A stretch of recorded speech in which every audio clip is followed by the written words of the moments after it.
Pour l'exercice 60, on nous dit déterminer la forme algébrique des nombres complexes suivants. Donc, en observant ces formes, on voit que ce sont des formes trigonométriques. En effet, le nombre juste à gauche des parenthèses est bien un réel positif. Et dans les parenthèses, nous avons bien plus qui sépare la partie cosinus et la partie sinus. Et à chaque fois, nous avons le même angle. Donc, pour trouver la forme algébrique, on va devoir distribuer ce module à chacun des termes dans la parenthèse qui nous donne le module fois le cosinus et i, le module fois le sinus. Et la forme algébrique n'est rien d'autre que z égale à i, x plus iy, où le x, ce sera le module fois le cosinus de l'angle de l'argument de z, θ, et le y, c'est le module fois le sinus de l'argument θ de z. On n'aura plus qu'à faire ce calcul, le module, il se voit déjà à vue d'œil, le cosinus de l'angle, on l'a aussi à vue d'œil, et bien évidemment, on ne se limitera pas à ce niveau du calcul. Il faudra être capable de calculer le cosinus de θ. La bonne nouvelle, c'est qu'on pourra utiliser la calculatrice pour effectuer ce calcul, ou si vous avez une bonne maîtrise des calculs de cosinus et de sinus de certains angles, vous pourrez gagner du temps au lieu de taper le calcul sur la calculatrice. Donc sans plus tarder, on commence par Z1, on distribue le 2, ce qui nous donne 2 cos de pi sur 2 plus i de sinus de pi sur 2.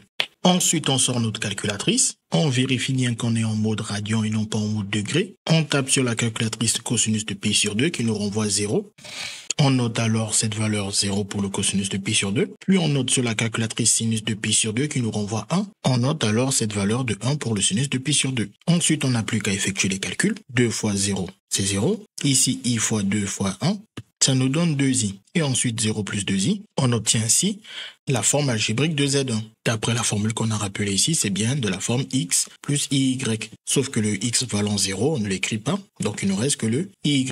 Sinon, en traçant rapidement un cercle trigonométrique à main levée, on sait que le pi sur 2 se trouve à ce niveau. Ça correspond donc au point de coordonnées 0, 1. Le cosinus étant l'abscisse de ce point, donc le cosinus de pi sur 2 vaut 0. Le sinus étant l'ordonnée de ce point, donc le sinus de pi sur 2 vaut 1.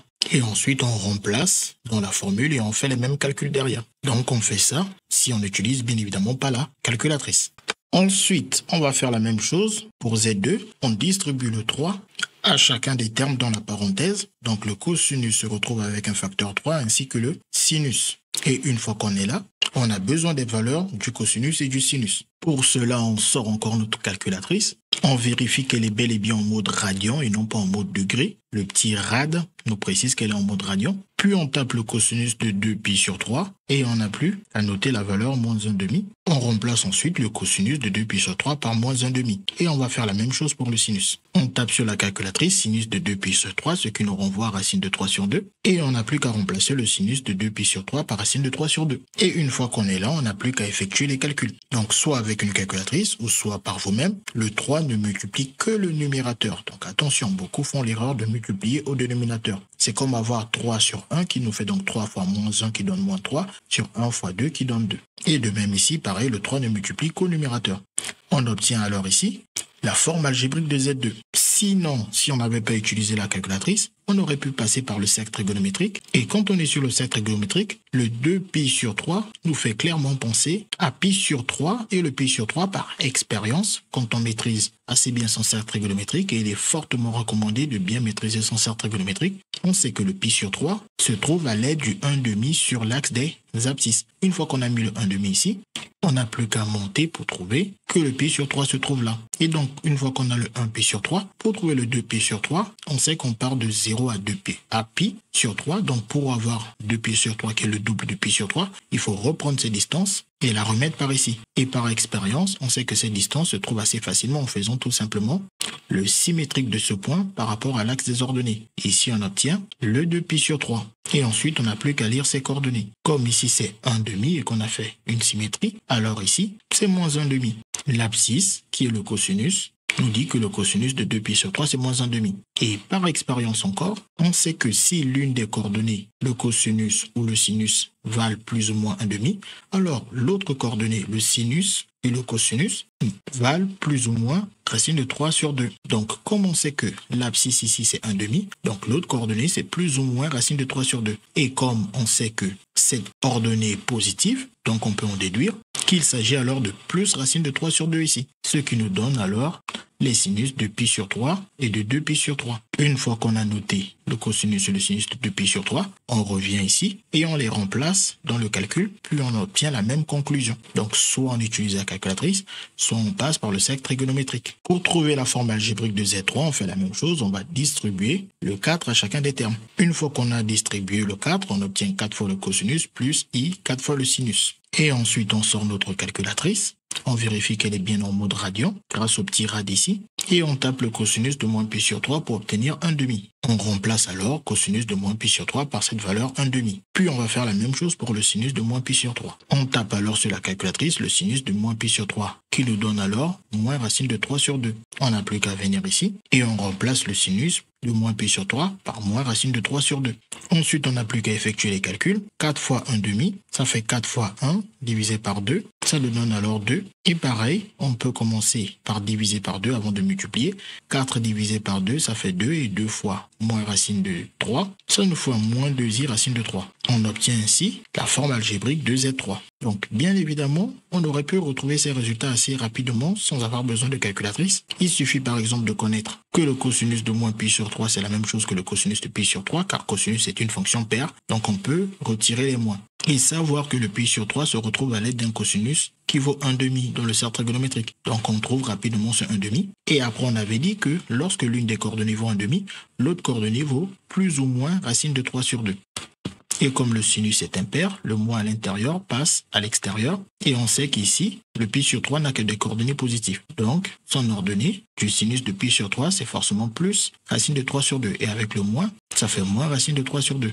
Donc, pas besoin d'une calculatrice pour trouver ces résultats. Parce que le cercle trigonométrique qu'on fait, en fait, on peut clairement le visualiser de tête. Parce que quand on fait un cercle trigonométrique comme ça, on sait qu'on a du pi sur 3, qu'on retrouve en mettant 1/2 ici. Et donc, il est là le pi sur 3. Et pour trouver le moins pi sur 3, il faut juste aller dans l'autre sens. Et pour cela, on n'a qu'à faire le symétrique de ce point par rapport à l'axe des abscisses, qui nous donne alors cette même distance d'arc de cercle. Et donc, on a ici le moins pi sur 3. Donc, le cosinus est bel et bien le même, sauf que les sinus sont opposés. Et comme on a déjà dit, qu'on sait que les cosinus, c'est plus ou moins racine de 3 sur 2. Pour l'autre ordonnée qui est plus ou moins racine de 3 sur 2, si on connaît que le cosinus vaut 1/2, le sinus alors, ici, il est positif. C'est donc plus racine de 3 sur 2. Et le sinus qui est négatif ici, c'est moins racine de 3 sur 2. Bien évidemment, faites attention à avoir un trait beaucoup plus droit que celui que j'ai fait ici.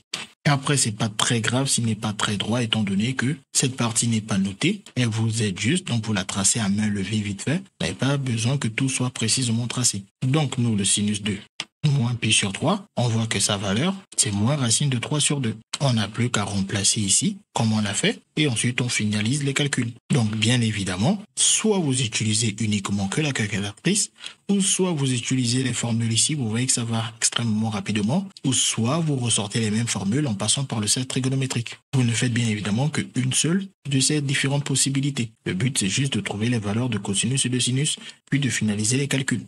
Ensuite, pour la dernière question, le Z4, pareil, on va distribuer le module. On obtient donc 1/2 cosinus de l'argument de Z4 plus i 1/2 sinus de l'argument de Z4 qui est 7 pi sur 6. Et ensuite, pour trouver sa valeur, on peut utiliser la calculatrice. On lance alors notre calculatrice. On vérifie qu'elle est bien en mode radian grâce au petit rad, parce que si vous l'avez prêté à l'un de vos camarades, ou soit à votre frère ou votre sœur, il se peut très bien que la personne en question ait passé la calculatrice en mode degré. Ou bien, en utilisant la calculatrice dans une autre matière, vous avez peut-être vous-même eu besoin de la passer en mode degré. Donc, il est important de vérifier qu'elle est bien en mode radian. Et si vous l'avez déjà vérifié dans la question A, normalement, il n'y a pas de raison pour que vous l'ayez passé en mode degré de la question A à la question D. Donc, maintenant qu'on a bien vérifié que notre calculatrice est en mode radian, on n'a plus qu'à taper cette quantité. Le cosinus de 7 pi sur 4 nous donne moins racine de 3 sur 2. Et on sait que si l'une des deux coordonnées vaut moins racine de 3 sur 2, l'autre vaut forcément plus ou moins 1/2.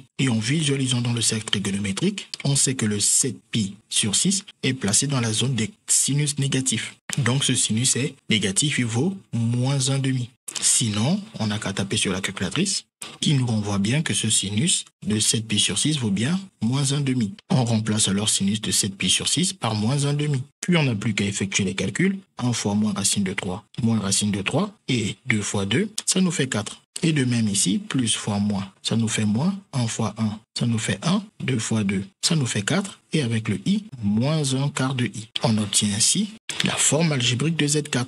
Bien évidemment, on aurait pu trouver ces valeurs beaucoup plus rapidement. Le sinus de pi sur 6, en général, beaucoup retiennent qu'il vaut 1/2. Tout comme le cosinus de pi sur 3, beaucoup retiennent qu'il vaut 1/2. Donc si vous avez déjà retenu ces deux-là, par exemple, si on voit une valeur pareille apparaître, on sait par expérience que le 7pi sur 6 n'est rien d'autre que pi sur 6 plus pi. Car pi, c'est 6pi sur 6 et 6pi plus pi, ça fait 7pi. Et ensuite, pour enlever le pi, c'est une symétrie centrale qui le fait dans le cercle trigonométrique.